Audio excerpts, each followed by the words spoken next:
ಶಾಸನ ಸಭೆಯೊಳಗೆ ಅಭಿವೃದ್ಧಿ ಕೆಲಸಗಳ ಬಗ್ಗೆ ಚರ್ಚೆ ಆಗಬೇಕು. ಶಾಸನ ಸಭೆಯೊಳಗಡೆ ಶಾಸನಗಳ ಬಗ್ಗೆ ಚರ್ಚೆ ಆಗಬೇಕು, ಮಸೂದೆಗಳ ಬಗ್ಗೆ ಚರ್ಚೆ ಆಗಬೇಕು.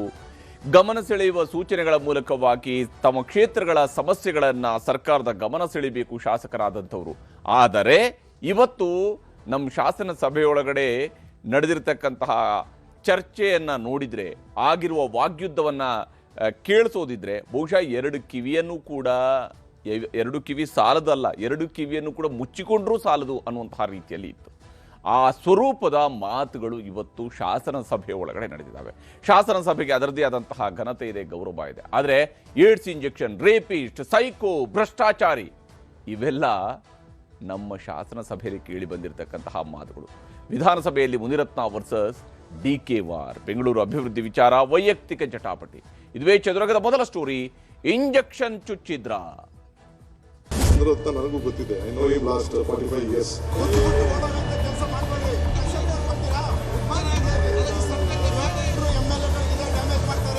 ಅಶೋಕ್ ಅಣ್ಣಂಗೆ ಎಷ್ಟು ಚೆಕ್ ಹೋದ್ರು ಮಾಡಲ್ಲ. ನಾನು ಹೆಚ್ಚಿಗೆ ಇರಪ್ಪ, ಒನ್ ಸೆಕೆಂಡ್, ನಾನು ತೆಗಿಬೇಕು ಅನ್ನೋದು ತಂದಿದೆ. ಈಗ ತೆಗಿಯೋದು ಬೇಡ ಅಂತ ಅಶೋಕ್ ಹೇಳೋರೆ ಅಂತಾರೆ. ತೆಗೆದು ಬಿಡಿ, ಏನೇನು ಹೇಳಿದ್ದಾರೆ ಅದಷ್ಟು ಬಹಿರಂಗ ಪಡಿಸಿದ್ರೆ ಬಹಳ ಒಳ್ಳೇದು.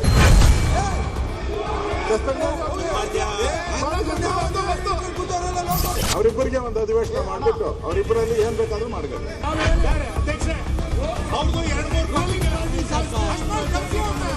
ನೀವು ಕೂತ್ಬಿಟ್ಟು ಓಡೋಗಂತ ಕೆಲಸ ಮಾಡಬೇಡ್ರಿ. ನನಗೆ ನೀವು ಉತ್ತರ ಕೊಡೋ ಶಕ್ತಿ ಇರೋ ಕೂತ್ಕೊಳ್ಳಿ, ನಾನು ಮಾತಾಡ್ತೀನಿ. ಅವರು ಮುಂದತ್ತ ನನ್ನ ತಾಕತ್ ಬೇಕಾ? ಇಲ್ಲ ನೋಡಿ, ತಾಕತ್ ನನ್ನ ಯೋಗ್ಯತೆ, ನನ್ನ ದಮ್ಮು, ನನ್ನ ಯೋಗ್ಯತೆ, ನನ್ನ ದಮ್ಮು, ನನ್ನ ತಾಕತ್ತು ನಾವು ಕೂಡ ಪಾಸಿಟಿವ್ ಆಗಿ ಮಾತಾಡಿ.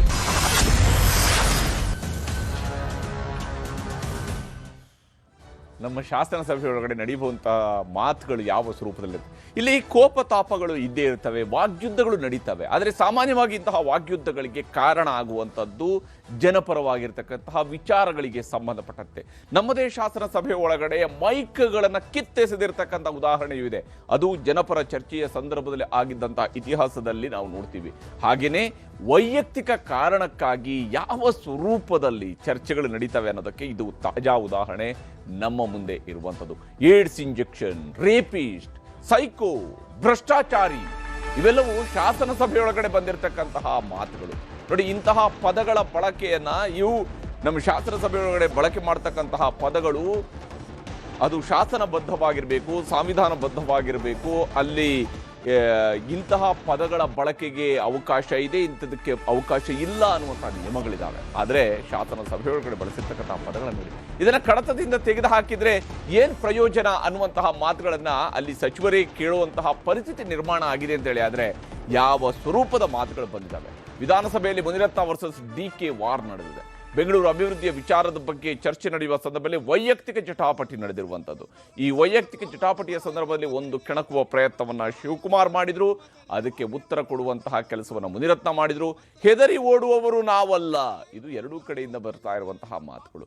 ಆದರೆ ಇವರು ಹೆದರಿ ಓಡ್ತಾರೋ ಬಿಡ್ತಾರೋ ಬೇರೆ ಮಾತು. ಆದರೆ ಶಾಸನ ಸಭೆಯ ಒಳಗಡೆ, ಕರ್ನಾಟಕದ ವಿಧಾನಸಭೆಯ ಒಳಗಡೆ ಅದಕ್ಕಿರ್ತಕ್ಕಂಥ ಘನತೆ ಏನು, ಅದನ್ನು ಮಾತಿನ ಮಂಟಪ ಅಂತ ಕರಿತೀವಿ. ಆದರೆ ಅದರಲ್ಲಿ ಈ ರೀತಿಯಾದಂತಹ ಕೆಸರೆರಿಚಾಟವನ್ನು ಮಾಡ್ತಾ ಇದ್ರೆ ಅದರ ಘನತೆ, ಗೌರವಕ್ಕೆ ಯಾರು ಹಾಗಾದರೆ ಮಸಿ ಬಳಿಯುವಂತಹ ಕೆಲಸವನ್ನು ಮಾಡ್ತಿದ್ದಾರೆ ಅನ್ನುವಂಥ ಪ್ರಶ್ನೆಯೂ ಕೂಡ ಬರುತ್ತೆ.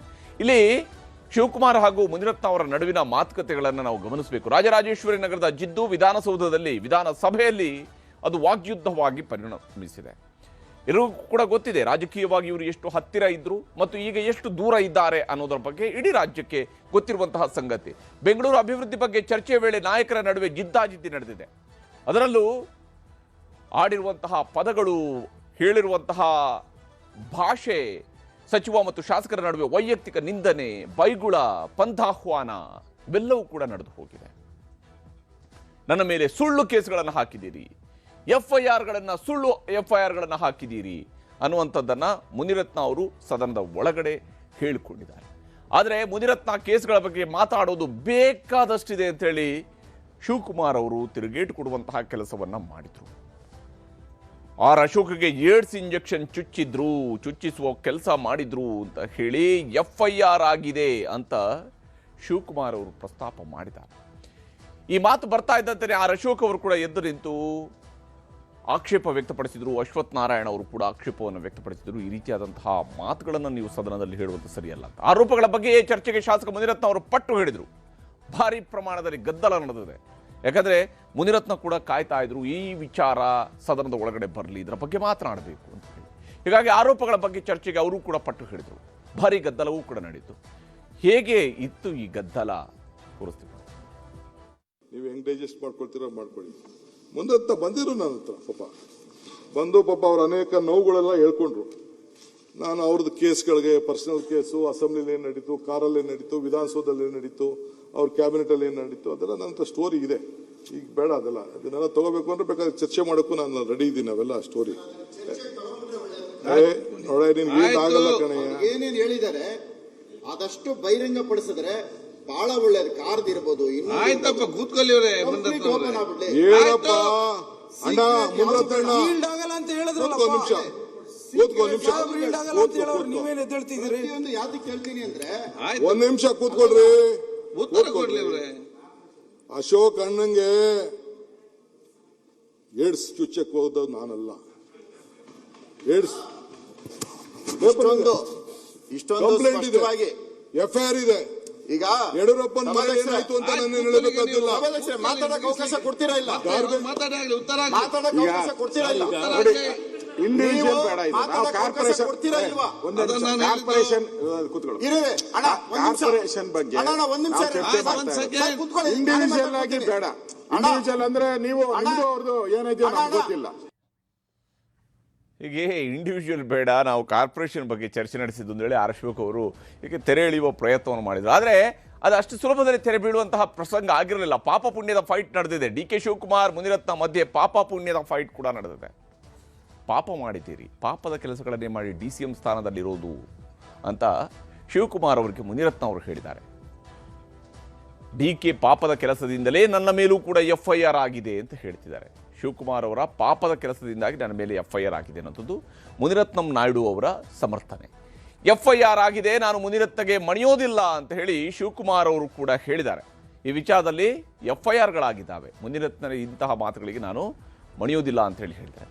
ಒಂದು ಮನೆ ಅಲ್ಲ, ಎಷ್ಟು ಮನೆ ಹಾಳು ಮಾಡಿದ್ದೀರಿ ಗೊತ್ತಾ ಅನ್ನುವಂತಹ ಪ್ರಶ್ನೆಯನ್ನು ಮುನಿರತ್ನಂ ನಾಯ್ಡು ಅವರು ಕೇಳಿದ್ದಾರೆ. ನೀನೊಬ್ಬ ರೇಪಿಸ್ಟ್ ಅಂತೇಳಿ ಮುನಿರತ್ನಂ ವಿರುದ್ಧ ನೇರ ವಾಗ್ದಾಳಿಯನ್ನು ಮಾಡಲಾಗಿದೆ. ಇಲ್ಲಿ ಶಿವಕುಮಾರ್ ಅವರು ಈ ವಾಗ್ದಾಳಿಯನ್ನು ಮಾಡಿದ್ದಾರೆ. ಹೀಗೆ ಸದನದ ಒಳಗಡೆ ಬಳಸಬಹುದಾಗಿರ್ತಕ್ಕಂತಹ ಪದಗಳು ಇವ ಅನ್ನುವಂತಹ ಪ್ರಶ್ನೆ ಇದ್ದೇ ಇದೆ. ಏನು ನಡೀತು ಅನ್ನೋದನ್ನು ತೋರಿಸ್ತೀನಿ. ಅವರು ನಿಜವಾಗ್ಲೂ ಒಂದ್ ನಿಮಿಷ ನೀವು ಕೂತ್ಬಿಟ್ಟು ಓಡೋಗಂತ ಕೆಲಸ ಮಾಡಬೇಡ್ರಿ. ನನಗೆ ನೀವು ಉತ್ತರ ಕೊಡೋ ಶಕ್ತಿ ಇರೋ ಕೂತ್ಕೊಳ್ಳಿ, ನಾನು ಮಾತಾಡ್ತೀನಿ.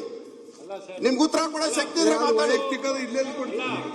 ಮುಖ್ಯಮಂತ್ರಿಗಳು ಬೆಂಗಳೂರು ಬಗ್ಗೆ ಮಾತಾಡ್ತಿರೋ ಈ ಪರ್ಸನಲ್ ವಿಚಾರದಲ್ಲಿ ಹೋಗ್ಬಿಟ್ಟು ಈ ಬೆಂಗಳೂರು ವಿಚಾರ ಕೈಬಿಟ್ಟು ಹೋಗುವಂತದ್ದಾಗುತ್ತೆ. ದಯವಿಟ್ಟು ಸರ್ ಕೂತ್ಕೊಳ್ಳಿ ಸರ್. ಇದು ದಯವಿಟ್ಟು MLAಗಳು ನಾಳೆ ದಿನ ಎಲ್ಲರೂ MLAಗಳಿಗೆ ಡ್ಯಾಮೇಜ್ ಮಾಡ್ತಾರೆ. ಇವತ್ತು ಇಲ್ಲಿರ್ಬೋದು, ನಾಳೆ ಅಲ್ಲಿರ್ಬೋದು.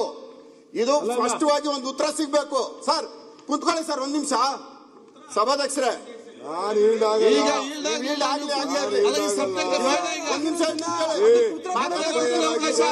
ಮತ್ತೆ ಕೊಡ್ತೀನಿ ನಿಮ್ಗೆ. ಇನ್ನೊಬ್ಬರ ಮೇಲೆ ನಾನೇ ಮಾಡ್ಕೊಳ್ತೀರಾ?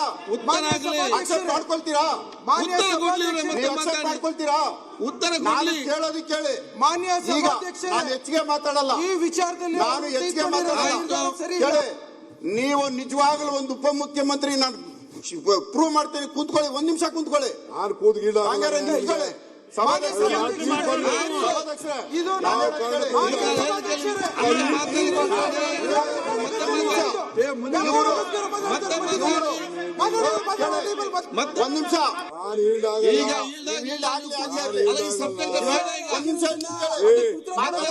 ನಿಮಿಷ.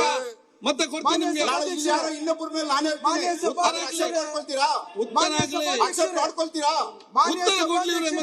ಮಾಡ್ಕೊಳ್ತೀರಾ? ಉತ್ತರ ನಾನು ಕೇಳೋದು ಕೇಳಿ. ಮಾನ್ಯ ಸಭಾಧ್ಯಕ್ಷರೇ, ನಾನು ಹೆಚ್ಚಿಗೆ ಮಾತಾಡಲ್ಲ. ಈ ವಿಚಾರದಲ್ಲಿ ನಾನು ಹೆಚ್ಚಿಗೆ ಮಾತಾಡಲ್ಲ. ಕೇಳಿ, ನೀವು ನಿಜವಾಗ್ಲೂ ಒಂದು ಉಪಮುಖ್ಯಮಂತ್ರಿ ನಾನು ಪ್ರೂವ್ ಮಾಡ್ತೀನಿ. ಕೂತ್ಕೊಳ್ಳಿ, ಒಂದ್ ನಿಮಿಷ ಕೂತ್ಕೊಳ್ಳಿ. ನಾನು ಕೂತ್ಗಿಡ ನಿಂತ್ಕೊಳ್ಳಿ. ಸಭಾಧ್ಯಕ್ಷರೇ, ಇದು ನಾನು ಕೇಳಿ.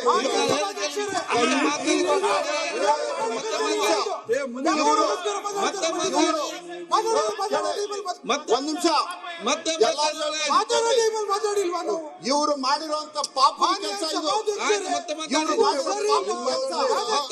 ಇವ್ರು ಮಾಡಿರೋ ಈಗ ಮಾತಾಡಬೇಡಿ ಹೆಸರು ಹೇಳ್ತಾರಲ್ಲ ಇಂಥ ಪಾಪ ಕೆಲಸ ಮಾತಾಡಿ ಅಧಿಕಾರನ ದುರ್ಬಳಕೆ ಮಾಡ್ಕೊಂಡು ಮತ್ತೆ ನನ್ನ ಮೇಲೆ FIR ಹಾಕ್ಸಿರೋದು.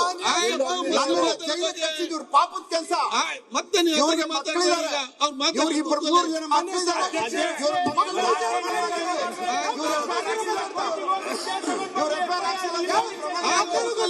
ಇಂಥ ಪಾಪದ ಕೆಲಸ ಮಾಡಿ ಇಲ್ಲಿ ಬಂದು ಕೂತಿರೋದು. ಒಳ್ಳೆ ಕೆಲಸ ಬಂದು ಕೂತ್ಕೊಳ್ಳಿ. ಇಂಥ ಪಾಪದ ಕೆಲಸ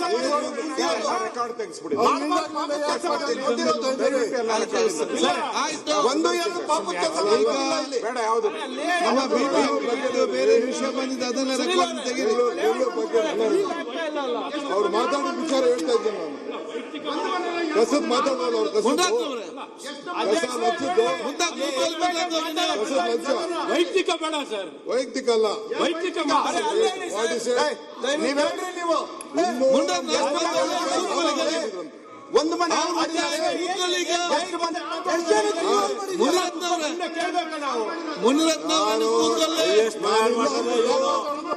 ನಾನಿಲ್ಲ ಅಂದ್ಬಿಟ್ಟು ಸೀಟು ನಾನು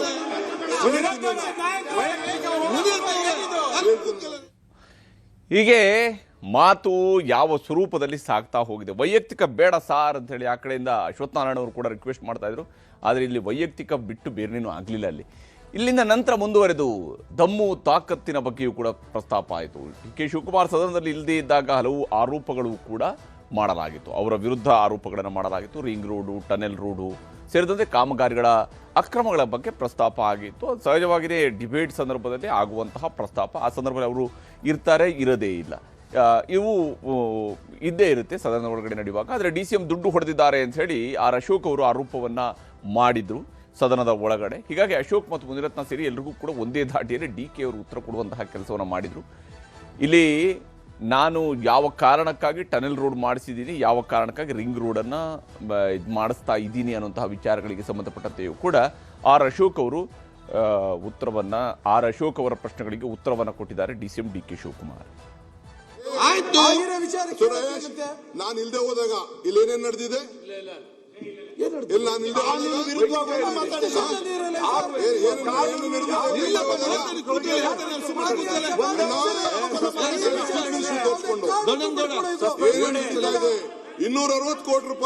$260 ಕೋಟಿ ಒಂದ್ ಎಕರೆಗೆ ವೈಯಕ್ತಿಕವಾಗಿ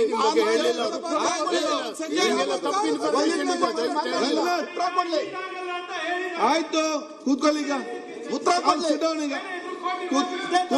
ಉತ್ತರ ಕೊಡ್ಲಿ.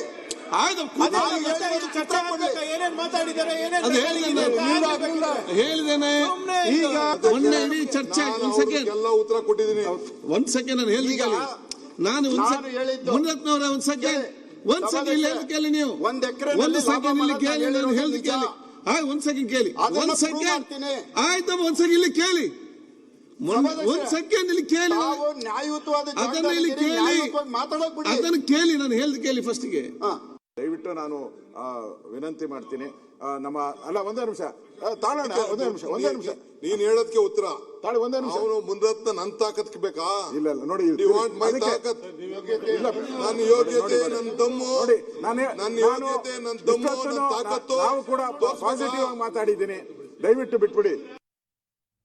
ಹೀಗೆ ಇಲ್ಲಿ ದಯವಿಟ್ಟು ಬಿಟ್ಬಿಡಿ, ಇದನ್ನೆಲ್ಲ ಬಿಟ್ಬಿಡಿ ಅಂತ ಹೇಳ್ತಾ ಇದ್ದಾರೆ. ಆದರೆ ನನ್ನ ವೈಯಕ್ತಿಕ ಜಿದ್ದಾಜಿದ್ದಿ ಇದ್ದಾಗ ಸದನದ ಒಳಗಡೆ ಏನೇನು ನಡೆಯುತ್ತೆ ಅನ್ನೋದಕ್ಕೆ ಇದೊಂದು ಉದಾಹರಣೆ. DK ಶಿವಕುಮಾರ್ ಹಾಗೂ ಮುನಿರತ್ನ ವಾರ್ನಿಂದಾಗಿ ಸದನದಲ್ಲಿ ಗದ್ದಲವೂ ಕೂಡ ಏರ್ಪಡ್ತು. ವಿಶೇಷವಾಗಿ ಆಡಳಿತ ಪಕ್ಷದವರೇ ಸದನದ ಬಾವಿಗೆ ಇಳಿದ್ರು. ಶಾಸಕ ಮುನಿರತ್ನ ಅವ್ರನ್ನ ಸಸ್ಪೆಂಡ್ ಮಾಡಬೇಕು ಅಂತೇಳಿ ಒತ್ತಾಯವನ್ನು ಮಾಡಿದರು. ಶಾಸಕ ಮುನಿರತ್ನ ಅವ್ರನ್ನ ಸಸ್ಪೆಂಡ್ ಮಾಡಿ ಹೊರಗಡೆ ಹಾಕಬೇಕು ಅಂತೇಳಿ ಸ್ಪೀಕರ್ಗೆ ಮನವಿ ಮಾಡಿ ಬಾವಿಗಿಳಿದಿದ್ರು ಆಡಳಿತ ಪಕ್ಷದ ಶಾಸಕರು. ಸದನದ ಒಳಗಡೆ ರೇಪಿಸ್ಟ್, ಇಂಜೆಕ್ಷನ್ ಪದ ಬಳಕೆಗೆ ಆಡಳಿತ ಪಕ್ಷದ ಸದಸ್ಯರಿಂದ ಆಕ್ಷೇಪವೂ ಕೂಡ ವ್ಯಕ್ತವಾಗಿದೆ. ಮಾತಾಡಿದ್ದೆಲ್ಲ ಆಯಿತು, ಮರ್ಯಾದೆ ಕೂಡ ಹೋಯಿತು ಅಂತೇಳಿ ಪ್ರಿಯಾಂಕ್ ಖರ್ಗೆ ಅವರು ಈ ಸಂದರ್ಭದಲ್ಲಿ ಬೇಸರ ವ್ಯಕ್ತಪಡಿಸಿದರು. ಸದನದಲ್ಲಿ ಯಾವ್ಯಾವ ರೀತಿಯಲ್ಲಿ ಮಾತನಾಡಿ ಆಗಿದೆ, ಎಲ್ಲ ಆದಮೇಲೆ ಕಡತದಿಂದ ತೆಗೆದರೆ ಏನು ಪ್ರಯೋಜನ? ಯಾಕಂದರೆ ಕೇಳೋದನ್ನೆಲ್ಲ ಹೇಳಿ ಆಗಿರುತ್ತೆ, ಅದಾದಮೇಲೆ ಕಡತದಿಂದ ತೆಗೆಯೋದಂತೆ ಏನು ಪ್ರಯೋಜನ ಅನ್ನುವಂತಹ ಸಿಟ್ಟನ್ನು ಕೂಡ ಹೊರ ಹಾಕಿದರು. ಸದನದಲ್ಲಿ ಹೇಗೆ ನಡೀತು ಈ ಮಾತುಕತೆಗಳು ಅನ್ನೋದನ್ನು ತೋರಿಸಿ. ನನ್ಗೆ ಗೊತ್ತಿದೆ ಅಂತೇಳಿ ಒಂದ್ ಸೆಕೆಂಡ್ ನೋಡಿ ಸರ್, ನಿಮ್ಮ ಪೀಠಿಯಲ್ಲಿ ಈ ದುರ್ವಾಸನೆಗೆ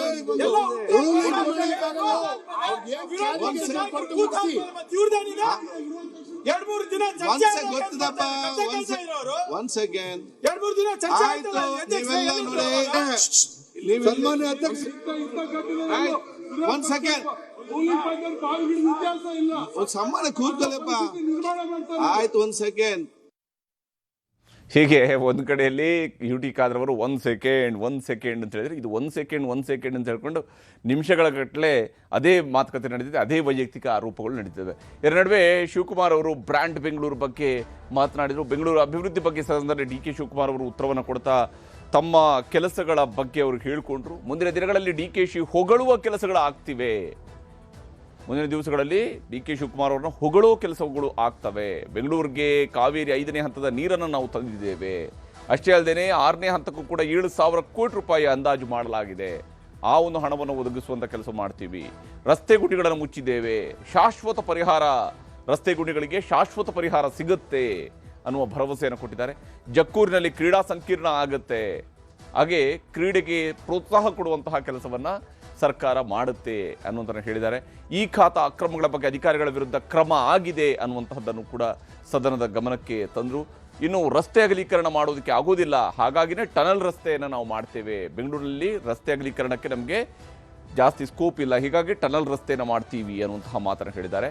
ಪೆರಿಫರಲ್ ರಿಂಗ್ ರಸ್ತೆ ಮಾಡಿದ್ದೇವೆ ಮತ್ತು ಟ್ರಾಫಿಕ್ ಕಂಟ್ರೋಲ್ ಆಗಿದೆ ಇದರಿಂದಾಗಿ ಅನ್ನುವಂತಹ ಅಭಿಪ್ರಾಯವನ್ನು ಕೂಡ ವ್ಯಕ್ತಪಡಿಸಿದ್ದಾರೆ. ಬೆಂಗಳೂರು ಜಗತ್ತಿನ 6ನೇ ಅತಿದೊಡ್ಡ ಟೆಕ್ ಹಬ್ ಆಗಿ ಬೆಳೆದಿದೆ. ಹೀಗಾಗಿ ಇದಕ್ಕೆ ಬೇಕಾಗಿರುವಂಥ ಎಲ್ಲ ಇನ್ಫ್ರಾಸ್ಟ್ರಕ್ಚರನ್ನು ಒದಗಿಸುವಂತಹ ಕೆಲಸವನ್ನು ತಮ್ಮ ಸರ್ಕಾರ ಮಾಡ್ತಾ ಇದೆ ಅನ್ನುವಂಥದ್ದನ್ನು ಬೆಂಗಳೂರು ಉಸ್ತುವಾರಿ ಸಚಿವರು, ಬೆಂಗಳೂರು ನಗರಾಭಿವೃದ್ಧಿ ಸಚಿವರು ಆಗಿರುವಂತಹ ಶಿವಕುಮಾರ್ ಅವರು ಈ ವಿಚಾರದಲ್ಲಿ ಅಶೋಕ್ ಅವರು ಏನು ಹೇಳಿದ್ದಾರೆ ಅನ್ನೋದನ್ನು ತೋರಿಸಿ.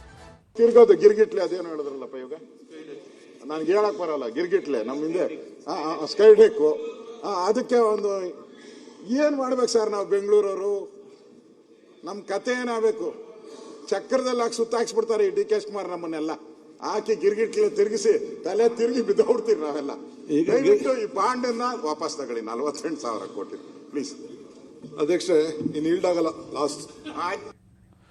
ಹೀಗೆ ಇಲ್ಲಿ ಸಾಕಷ್ಟು ವಿಚಾರಗಳ ಬಗ್ಗೆ ಚರ್ಚೆ ಆಯಿತು. ಆದರೆ ಎಲ್ಲಕ್ಕಿಂತ ಈ ರೀತಿಯಂಥ ಇಂಜೆಕ್ಷನ್ ವಿಚಾರಗಳು ಇದು ವೈಯಕ್ತಿಕವಾಗಿ ಓಕೆ, FIR ಆಗಿದೆ, ಪ್ರಕರಣ ನಡೀತಾ ಇದೆ, ಕೋರ್ಟ್ ಇದೆ, ತನಿಖೆ ನಡೆಸೋದಕ್ಕೆ ಅಧಿಕಾರಿಗಳಿದ್ದಾರೆ. ಅದನ್ನು ರಾಜಕೀಯವಾಗಿ ಸದನದ ಒಳಗಡೆ ಪ್ರಸ್ತಾಪಿಸೋದರ ಔಚಿತ್ಯ ಏನು? ಅದರಿಂದ ಏನು ಚರ್ಚೆ ಆದಂಗೆ ಆಗುತ್ತೆ? ಹೋಗಲಿ ಸದನದ ಒಳಗಡೆ ಇದು ಚರ್ಚೆ ಆಗೋದಿದ್ರೆ FIR ಹಾಕೋದು ಯಾಕೆ, ಇಲ್ಲಿ ತನಿಖೆ ನಡೆಸೋದು ಯಾಕೆ? ಮತ್ತು ಇಂತಹ ವಿಚಾರಗಳು ಇಲ್ಲಿ ಬಂದಾಗ, ಮುನ್ನೆಲೆಗೆ ಬಂದಾಗ ಸದನವನ್ನು ಹಾಗಾದರೆ ಹೇಗೆ ಹ್ಯಾಂಡಲ್ ಮಾಡ್ತಾ ಹೋಗ್ತಾರೆ? ಎಲ್ಲ ಪ್ರಶ್ನೆಗಳು ಕೂಡ ಇಲ್ಲಿರುವಂಥದ್ದು. ನಿಜಕ್ಕೂ ಇದು ಸದನದಲ್ಲಿ ಈ ರೀತಿಯಂಥ ಚರ್ಚೆಗಳು ಆಗಬೇಕಾದ ವಿಚಾರನ ಅನ್ನುವಂತಹ ಪ್ರಶ್ನೆಯು ಕೂಡ ಇದ್ದೇ ಇರುವಂಥದ್ದು. ಕೊನೆ ಕ್ಷಣದ ಸಂಧಾನ ವಿಫಲ, ಕಣದಲ್ಲಿ ಪೈಲ್ವಾನ್. ಜಮೀರ್ ಫ್ಯಾಕ್ಟರ್ ವರ್ಕೌಟ್ ಆಗುತ್ತಾ? ಹೀಗೆ ಆದರೆ ಎರಡನ್ನೂ ಗೆಲ್ಲೋದು ಕಷ್ಟನಾ? ಇದುವೇ ಚದುರಂಗದ 2ನೇ ಸ್ಟೋರಿ. ರಣಕಣದಲ್ಲಿ ಪೈಲ್ವಾನ್. ನಾನು ರಣರಂಗ ಬಯಲಲ್ಲಿ ಇರ್ತಾನೆ, ಯಾವ ಕಾರಣಕ್ಕೆ ಸರೋದಿಲ್ಲ, ನಾನು ಚುನಾವಣೆ ಮಾಡೇ ಮಾಡ್ತಾನೆ. ಮತ್ತೆ ಕೂತ್ಕೊಂಡು ಮಾತಾಡ್ತೀವಿ. ಈಗ ಟೈಮ್ ಆಗೋಗಿದೆ, ಈಗ ಈ ಬಿಸಿಯಲ್ಲಿ ಮಾತಾಡೋದು ಬೇಡ.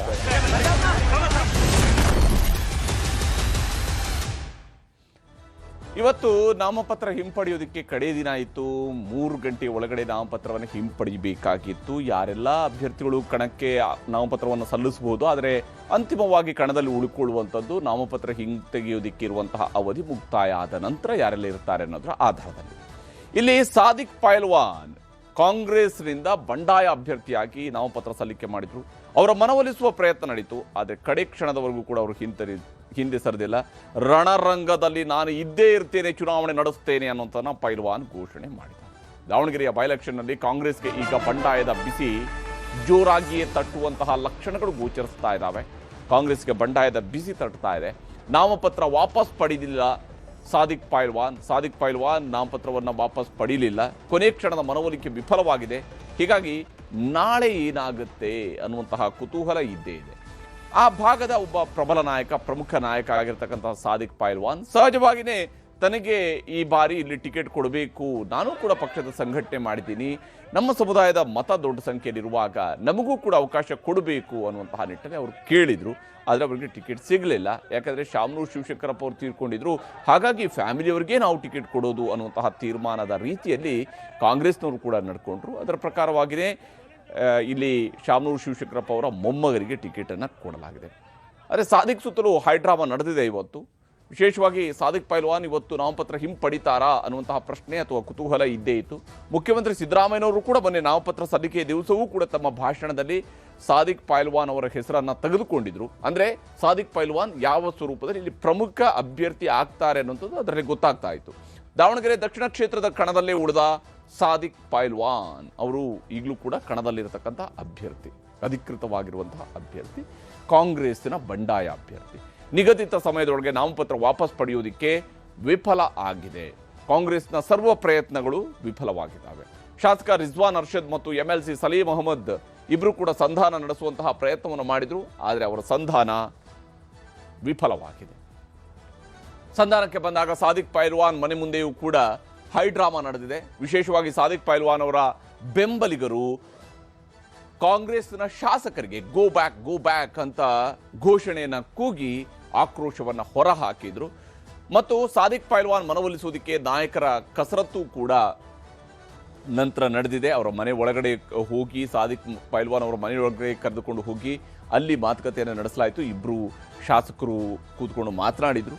ಕಾಂಗ್ರೆಸ್ ನಾಯಕರ ಮಾತಿಗೆ ಸಾದಿಕ್ ಪೈಲ್ವಾನ್ ಅವರು ತಲೆ ಬಾಕಿಲ್ಲ, ಅವರು ಒಪ್ಕೊಂಡಿಲ್ಲ, ನಾನು ನಾಮಪತ್ರ ಹಿಂಪಡೆಯೋದಿಲ್ಲ ಅನ್ನುವಂಥ ತೀರ್ಮಾನಕ್ಕೆ ಬಂದಿದ್ದಾರೆ. ನಾಮಪತ್ರ ವಾಪಸ್ ಪಡೆಯುವ ಸಮಯ ಮುಕ್ತಾಯವಾದ ಕಾರಣಕ್ಕಾಗಿ ನಿರಾಸೆಯೂ ಕೂಡ ಕಾಂಗ್ರೆಸ್ ಶಾಸಕರಿಗೆ ಕಾದಿತ್ತು. ಹಾಗಾಗಿ ನಿರಾಸೆಯಿಂದ ಮನೆಯಿಂದ ಹೊರಬಂದರು ರಿಜ್ವಾನ್ ಅರ್ಷದ್ ಮತ್ತು ಸಲೀಂ ಅಹಮದ್. ಅದಾದ ಮೇಲೆ ರಿಜ್ವಾನ್ ಅವರು ಮಾತನಾಡಿದರು, ಈಗ ಬೀದಿಯಲ್ಲಿ ನಿಂತ್ಕೊಂಡು ಮಾತಾಡೋದು ಬೇಡ, ಈಗೇನೂ ಆಗೋದಿಲ್ಲ, ಆದರೆ ನಾವು ಮತ್ತೊಂದು ಸುತ್ತು ಮಾತುಕತೆ ನಡೆಸ್ತೀವಿ. ಅಂದರೆ ಕಾಂಗ್ರೆಸ್ಗೆ ಈ ಕ್ಷಣದಲ್ಲೂ ಇರುವಂತಹ ವಿಶ್ವಾಸ, ಸಾದಿಕ್ ಪೈಲ್ವಾನ್ ಅವರು ಅಭ್ಯರ್ಥಿಯಾಗಿ ಕಣದಲ್ಲಿದ್ದರೂ ಕೂಡ ಅವರೇ ಅವರ ಮತವನ್ನು ಅವರಿಗೆ ಹಾಕ್ಕೊಳ್ಳೋದಿಲ್ಲ, ಅವರು ಕಾಂಗ್ರೆಸ್ಗೆ ಮತ ಹಾಕಿಸ್ತೀವಿ ಅವರ ಕೈಯಲ್ಲಿ ಅನ್ನುವಷ್ಟು ವಿಶ್ವಾಸವನ್ನು ಇಟ್ಕೊಂಡಿದ್ದಾರೆ. ಹೀಗಾಗಿ ಸಾದಿಕ್ ಪೈಲ್ವಾನ್ ಅವ್ರನ್ನ ನಾಮಪತ್ರ ಹಿಂಪಡೆದೇ ಇದ್ದರೂ ಕೂಡ ಕಣದಲ್ಲಂತೂ ಅವರು ಅಭ್ಯರ್ಥಿಯಾಗಿ ಇರ್ತಾರೆ. ಇಂತಹ ಸಂದರ್ಭದಲ್ಲಿ ಅವರ ಮನವೊಲಿಕೆಯ ಪ್ರಯತ್ನಗಳು ನಡೀತಾ ಇದ್ದಾವೆ. ಇಲ್ಲಿ ಸಂಧಾನಕ್ಕೆ ಹೋದಂತಹ ಸಂಧಾನಕಾರರು ಏನು ಹೇಳಿದ್ದಾರೆ ಅನ್ನೋದು ನಿಮಗೆ ತೋರಿಸ್ತೀನಿ. ಅವ್ರಿಗೆ ನೋವು ಆಗಿರೋದು ಅಂತೂ ನಿಜ. ಭಾಳ ವರ್ಷಗಳಿಂದ ಅವರ ಸತತ ಪ್ರಯತ್ನಗೂ ಇದೆ, ಇಲ್ಲಿ ಶಾಸಕನಾಗಬೇಕು ಅಂತ ಇದೆ. ಮತ್ತು ಅವರು ಒಳ್ಳೆ ಜನರಲ್ಲಿ ಅವರ ಅಭಿಪ್ರಾಯನೂ ಚೆನ್ನಾಗಿದೆ. ಮತ್ತು ಅವ್ರು ನಮ್ಮ ಕುಟುಂಬದ ಸದಸ್ಯರು. ಈ ಟೈಮ್ ಆಗದೇ ಇರಲಿ, ಮತ್ತೆ ಕೂತ್ಕೊಂಡು ಮಾತಾಡ್ತೀವಿ. ಸಿನ್ಸ್ ಈಗ ಟೈಮ್ ಆಗೋಗಿದೆ, ಈಗ ಈ ಬಿಸಿಯಲ್ಲಿ ಮಾತಾಡೋದು ಬೇಡ. ಸಮೀರ್ ಅಹಮದ್ ಅವರು ಮುಂದೆ ಇರ್ತಿದ್ರು, ಆದ್ರೆ ಈ ಬಾರಿ ಇಲ್ಲಿ ಕಾಣಿಸ್ಕೊಂಡಿರಲಿಲ್ಲ. ಅವರು ಬರ್ತಾರೆ, ಎಲ್ಲ ನಾಯಕರು ಬರ್ತಾರೆ, ಜಮೀರ್ ಅವರು ಬರ್ತಾರೆ, ನಾವು ಬಂದಿದ್ದೀವಿ, ಎಲ್ಲರೂ ಬರ್ತಾರೆ. ಆ ಥರ ಏನಿಲ್ಲ, ಯಾಕಂದರೆ ಸಮಯ ಕಡಿಮೆ ಇತ್ತು. ಪಾರ್ಟಿಯಿಂದ ಒಂದ್ಸತಿ ಸಾದಿಕ್ ಅವ್ರಿಗೆ ಮಾತಾಡಿ ಅಂತ ಹೇಳಿದ್ರು, ನಾವು ಮಾತಾಡಿದ್ದೀವಿ. ಮತ್ತೆ ಕೂತ್ಕೋತೀವಿ, ನಾಳಿದ್ದಲ್ಲಿ ಕೂತ್ಕೋತೀವಿ ಮತ್ತೆ ಸಾದಿಕ್ ಅವ್ರ ಜೊತೆ. ವಿಚಾರದಿಂದ ಇವತ್ತು ನಾವು ಸಾದಿಕ್ ಅವ್ರು ಭೇಟಿ ಮಾಡಕ್ಕೆ ಬಂದು ಪಕ್ಷದ ನಮ್ಮ ಮುಖಂಡರು ಕೂಡ ಅವ್ರಿಗೆ ನೋವಾಗಿದೆ. ಈಗ ಮಾತಾಡಿದ್ದೀವಿ, ಮತ್ತೆ ಮಾತಾಡ್ತೀವಿ. ಎಲ್ಲ ಮುಖಂಡರು ಪ್ರಚಾರಕ್ಕೆ ಬರ್ತೀವಿ ನಾವು. ಮುಖ್ಯಮಂತ್ರಿ ಇರ್ಬೋದು ಅಥವಾ KPC ಅಧ್ಯಕ್ಷರು ಇರ್ಬೋದು, ಎಲ್ಲ ಮುಖಂಡರು ಬಂದು ಅದ್ರ ಮುಂಚೆ ಉಪಮುಖ್ಯಮಂತ್ರಿ ಶಿವಕುಮಾರ್ ಅವರು ಬರ್ತಾರೆ, ಸಿದ್ದರಾಮಯ್ಯ ಅವರು ಬರ್ತಾರೆ, ಎಲ್ಲ ಬರ್ತಾರೆ. ಮತ್ತೆ ಅವ್ರನ್ನ ಕರೆಸಿ ಮಾತಾಡ್ತೀವಿ. ಈ ಸದ್ಯಕ್ಕೆ ಅವ್ರಿಗೆ ಸ್ವಲ್ಪ ನೋವಾಗಿದೆ ಅನ್ನೋ ಒಂದು ಸಮಾಧಾನ ಮಾಡಿ, ಸಮಯ ಇರಲಿಲ್ಲ ಕೊನೆಗೆ ಬರೋಕ್ಕೂ ನಮ್ಗೆ ಕೂಡ. ಕೊನೆಗೆ ಅವ್ರಿಗೆ ಹೇಳಿಬಿಟ್ಟು ಮುಂದಿನ ದಿನಗಳಲ್ಲಿ ಅವರಿಗೆ ಸರಿ ಮಾಡೋಂತಹ ಪ್ರಾಮಾಣಿಕ ಪ್ರಯತ್ನ ಮಾಡ್ತೀವಿ. ನಮ್ಮ ಧರ್ಮ, ನಮ್ಮ ಕರ್ತವ್ಯ ಇವತ್ತು ಭೇಟಿ ಮಾಡೋದವ್ರಿಗೆ ಅವ್ರು ಬಂದು ಮನವಿ ಕೂಡ ಮಾಡ್ಕೊಂಡ್ವಿ. ಆದರೆ ಅವರು ಭಾವನೆಗಳಿಂದ ಒಳಗಾಗಿದ್ದಾರೆ. ಹೌದು, ನಾವು ಬರುವಾಗ ಸ್ವಲ್ಪ ಲೇಟ್ ಆಯಿತು ಬರುವಾಗ. ಅದರಿಂದ ಮತ್ತೆ ಅವ್ರು ಚರ್ಚೆ ಮಾಡ್ತೀವಿ. ನಮಗೆ ಸಂಪೂರ್ಣ ವಿಶ್ವಾಸ ಇದೆ ಅವ್ರು ಕಾಂಗ್ರೆಸ್ ಪಕ್ಷಕ್ಕೆ ಶಕ್ತಿ ಕೊಡ್ತಾರಂತ. ಹೀಗೆ ಪೈಲ್ವಾನ್ ಅಂತೂ ರಣಕಣದಲ್ಲಿ ಇರ್ತಾರೆ. ಆದರೆ ಅಲ್ಲಿಂದಲೇ ರಣಕಣದಿಂದಲೇ ಶಕ್ತಿ ಕೊಡ್ತಾರಂಥದ್ದು ಹೇಗೆ ಅಂತ ನೋಡಬೇಕು. ಸಾದಿಕ್ ಸಂಧಾನಕ್ಕೂ ಕೂಡ ಜಮೀರ್ ಅಹಮದ್ ಖಾನ್ ಅವರು ಬಂದಿರಲಿಲ್ಲ. ಜಮೀರ್ ಅಹಮದ್ ಖಾನ್ ಇವತ್ತು ಕಾಂಗ್ರೆಸ್ನಲ್ಲಿ ಅತ್ಯಂತ ಪ್ರಬಲ ಮುಸ್ಲಿಂ ಸಮುದಾಯದ ನಾಯಕ. ಹೀಗಿರುವಾಗ ಅವರು ಮುಂದೆ ನಿಂತುಕೊಂಡು ನಾನು ಎಲೆಕ್ಷನ್ ಮಾಡಿಸ್ತೀನಿ, 5 ದಿವಸ ಅಲ್ಲೇ ಇರ್ತೀನಿ, ಗೆಲ್ಲಿಸ್ಕೊಂಡು ಬರ್ತೀನಿ ಅನ್ನೋಂಥ ಮಾತುಗಳನ್ನು ಹೇಳಿದಂಥ ಜಮೀರ್ ಅವರು ಟಿಕೆಟ್ ಸಿಗದ ಕಾರಣಕ್ಕಾಗಿ, ಅಂದರೆ ತಮ್ಮ ಸಮುದಾಯದವ್ರಿಗೆ ಟಿಕೆಟ್ ಸಿಕ್ಕಿಲ್ಲ ಅನ್ನೋ ಕಾರಣಕ್ಕಾಗಿ ಜಮೀರ್ ಅಹಮದ್ ಖಾನ್ ಅವರು ಕೂಡ ಕೋಪಗೊಂಡಿದ್ದಾರಾ, ಮುನಿಸು ಅವ್ರನ್ನ ಕಾಡ್ತಾ ಇದೆ, ಮುನಿಸಿಕೊಂಡಿದ್ದಾರ ಅವರು ಅಂತ ಹೇಳಿ. ವಿಶೇಷವಾಗಿ ಎಸ್ ಮಲ್ಲಿಕಾರ್ಜುನ ಕೂಡ ಸಾದಿಕ್ ಮನವೊಲಿಕೆಗೆ ಹೆಚ್ಚು ಪ್ರಯತ್ನವನ್ನು ಮಾಡಿಲ್ಲ. ಎಸ್ ಮಲ್ಲಿಕಾರ್ಜುನ ಮತ್ತು ಈ ಸಾದಿಕ್ ಪೈಲ್ವಾನ್ ಇವರೆಲ್ಲರೂ ಕೂಡ ಜೊತೆಯಲ್ಲೇ ರಾಜಕಾರಣ ಮಾಡ್ತಾ ಇರುವಂಥವ್ರೆ. ಆದರೆ ಸಾದಿಕ್ ಪೈಲ್ವಾನ್ ಅವ್ರನ್ನ ಮನವೊಲಿಸುವಂತಹ ಪ್ರಯತ್ನಕ್ಕೆ ಎಸ್ ಮಲ್ಲಿಕಾರ್ಜುನ್ ಕೂಡ ಜಾಸ್ತಿ ಒತ್ತು ಕೊಡುವಂಥ ಕೆಲಸವನ್ನು ಮಾಡಿಲ್ಲ. ಅವರು ಕೂಡ ಸಂಭಾವ್ಯ ಸ್ಥಿತಿಗತಿಗಳನ್ನು ನೋಡ್ತಾ ಇದ್ದಾರೆ. ಸಂಧಾನಕ್ಕೆ ನಾಯಕರು ಬರುವ ವೇಳೆಯೂ ಕೂಡ ಸಾದಿಕ್ ಪೈಲ್ವಾನ್ ಅವರು ಸಿಟ್ಟನ್ನು ಹೊರಹಾಕಿದ್ದಾರೆ. ಇವತ್ತಿಬ್ಬರು ಶಾಸಕರು ಹೋಗಿ ಅವ್ರನ್ನ ಮಾತುಕತೆ ನಡೆಸೋದಕ್ಕೆ ಹೋದಾಗಲೂ ಕೂಡ ಅವರು ಆಕ್ರೋಶವನ್ನು ಹೊರಹಾಕಿದ್ದಾರೆ, ಸಿಟ್ಟು ಹೊರಹಾಕಿದ್ದಾರೆ, ಬೇಸರವನ್ನು ಹೊರಹಾಕಿದ್ದಾರೆ. ನಾನು ಎಲೆಕ್ಷನ್ ಮಾಡೇ ಮಾಡ್ತೇನೆ ಅಂಥೇಳಿ ಪೈಲ್ವಾನ್ ಅವರು ಹೇಳ್ಕೊಂಡಿದ್ದಾರೆ. ಇವತ್ತು ಕೂಡ ಅವರು ಘೋಷಣೆ ಮಾಡಿದ್ದಾರೆ, ನಾನು ಎಲೆಕ್ಷನನ್ನು ಮಾಡೇ ಮಾಡ್ತೇನೆ. ನಾಳೆ CM ನೇತೃತ್ವದಲ್ಲಿ ಮತ್ತೊಂದು ಸುತ್ತಿನ ಸಂಧಾನ ಸಭೆಯೂ ಕೂಡ ನಡೆಯುತ್ತಿದೆ. ಇದು ಪ್ರಚಾರಕ್ಕಿಂತ ಹೆಚ್ಚಾಗಿ ಸಂಧಾನದಲ್ಲಿನೇ ಈ ದಾವಣಗೆರೆ ಮತಕ್ಷೇತ್ರ ಕಳೆದು ಹೋಗ್ತಾ ಇದೆ. ಸಂಧಾನ ಸಭೆಗಳು ನಡೀತಾ ಇದ್ದಾವೆ. CM ಸಂಧಾನ ಸಭೆಗಾದರೂ ಬರ್ತಾರಾ ಜಮೀರ್ ಅಹಮದ್ ಖಾನ್ ಅಂತೇಳಿ ನೋಡಬೇಕು. ಯಾಕೆಂದರೆ ಜಮೀರ್ ಅಹಮದ್ ಖಾನ್ ಅವರು ಬಂದರೆ ಮಾತ್ರನೇ ಸಾದಿಕ್ ಪೈಲ್ವಾನ್ ಅವರ ಮನವೊಲಿಕೆಯ ಪ್ರಯತ್ನದಲ್ಲಿ ಯಶಸ್ಸು ಸಿಗಬಹುದು ಅಂತೇಳಿ ಕಾಂಗ್ರೆಸ್ನಲ್ಲಿ ಆಂತರಿಕವಾಗಿ ಕೇಳಿ ಬರ್ತಾ ಇರುವಂತಹ ಮಾತು. ಜಮೀರ್ ಬರದೇ ಇದ್ದರೆ ಬಂಡಾಯದ ಬಿಸಿ ತಟ್ಟುವುದು ನಿಶ್ಚಿತ ಅಂತ ಹೇಳಲಾಗ್ತಾ ಇದೆ. ಯಾಕಂದರೆ ಜಮೀರ್ಗೆ ತನ್ನದೇ ಆದಂತಹ ಹಿಡಿತ ಇದ್ದೇ ಇದೆ ಮುಸ್ಲಿಂ ಮತಗಳ ಮೇಲೆ. ಮತ್ತು ಸಾದಿಕ್ ಪೈಲ್ವಾನ್ ಅವರು ಅಭ್ಯರ್ಥಿಯಾಗಿ ಇದ್ದರೂ ಕೂಡ ಅಲ್ಲಿ ಒಂದಿಷ್ಟು ಗ್ರೌಂಡ್ ಬದಲಾವಣೆ ಮಾಡೋದಕ್ಕೆ ಜಮೀರ್ ಅವರಿಗೆ ಸಾಧ್ಯ ಆಗಬಹುದು ಅಂತೇಳಿ. ಈ ವಿಚಾರದಲ್ಲಿ ಸಾದಿಕ್ ಅವರು ಏನು ಹೇಳಿದ್ದಾರೆ ಅನ್ನೋದು ನಿಮ್ಗೆ ತೋರಿಸ್ತೀನಿ. ನಾನು ತಮ್ಮ ಮಾಧ್ಯಮರ ಮೂಲಕ ನಾನು ರಣರಂಗ ಬಯಲಲ್ಲಿ ಇರ್ತಾನೆ, ಚುನಾವಣೆ ಮಾಡ್ತಾನೆ, ಯಾವ ಕಾರಣಕ್ಕೆ ಸರಿಯೋದಿಲ್ಲ. ನಾನು ಸರಿದ್ರೆ ಸಮಾಜ ಸರಿದಂಗೆ, ಸಮಾಜ ನನಗೆ ಗೆಲ್ಲಿಸಲಿಲ್ಲ ಅಂತ ಹೇಳಿದರೆ ನಾನು ಸೋತರೆ ಸಮಾಜ ಸೋತಂಗೆ, ಸಮಾಜ ಸೋತಿದ್ರೆ ನಾನು ಸೋತಂಗೆ. ಯಾವ ಕಾರಣಕ್ಕೂ ನಾನು ಬಯಲಲ್ಲಿ ಇರ್ತಾನೆ, ನಾನು ಚುನಾವಣೆ ಮಾಡೇ ಮಾಡ್ತಾನೆ. ನನಗೆ ಜನ ಆಶ್ವಾಸನೆ ಕೊಟ್ಟಿದ್ದಾರಲ್ಲ, ಆ ನಿಟ್ಟಿನಲ್ಲಿ ಜನಗಳಿಗೆ ಸೇವೆ ಸಲ್ಲಿತೇನೆ ಅಂತೇಳಿ ತಮ್ಮ ಮಾಧ್ಯಮರ ಮೂಲಕ ಹೇಳಕ್ಕೆ ನಾನು ಇಷ್ಟಪಡ್ತೇನೆ. ಹೀಗೆ ತಾನು ಯಾವ ಕಾರಣಕ್ಕಾಗಿ ಕಣದಲ್ಲಿ ಇದ್ದೀನಿ ಅನ್ನೋದನ್ನು ಸಾದಿಕ್ ಪೈಲ್ವಾನ್ ಅವರು ಸ್ಪಷ್ಟ ಮಾತುಗಳಲ್ಲಿ ಹೇಳ್ತಾ ಇದ್ದಾರೆ. ಹೀಗಾಗಿನೇ ಈ ಟಾಸ್ಕ್ ಸ್ವಲ್ಪ ಮಟ್ಟಿಗೆ ಕಾಂಗ್ರೆಸ್ಗೆ ಕಠಿಣವಾಗಿ ಗೋಚರಿಸ್ತಾ ಇದೆ. ಏನಾಗುತ್ತೆ ಅನ್ನೋಂಥ ಕುತೂಹಲದಿಂದ